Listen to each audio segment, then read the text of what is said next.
Ya, bagi saya cakap sikit. Saya masukkan dalam channel saya nanti. Coba aja.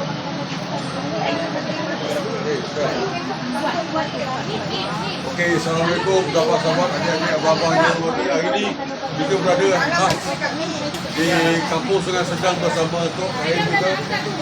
Semua sahabat-sahabat kita, JK dan sahabat-sahabat wanita kita yang bertemu rumus untuk menyiapkan makanan-makanan besok. Ya. Tengok Tok Rahim, laku sahabat-sahabat kita.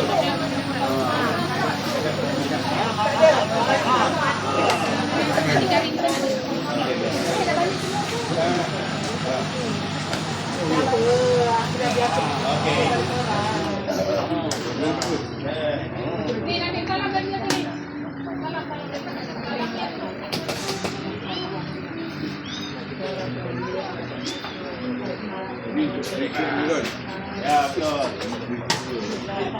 Rendang lagi. Kak, ini masak kak? Iya, masak merah.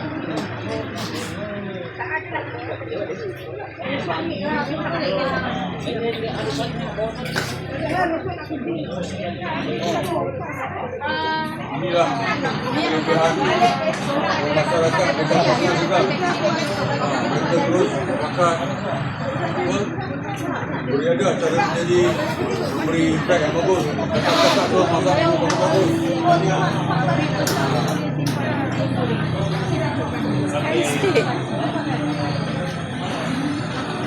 Okey, apa-apa pun kita ucapkan tahniah kepada seluruh penduduk Sedang yang diketuai oleh Tok Rahim dengan acara-acara yang hebat macam ni. InsyaAllah kalau semua dah free datang besok. Betul kan? Ya, insyaAllah. Silakan.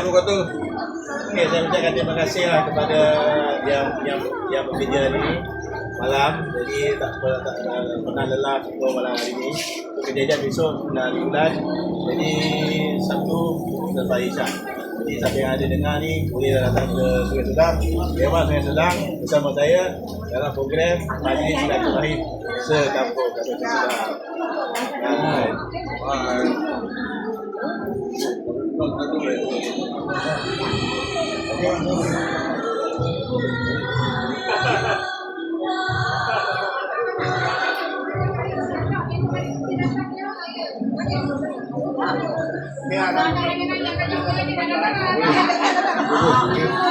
Bye.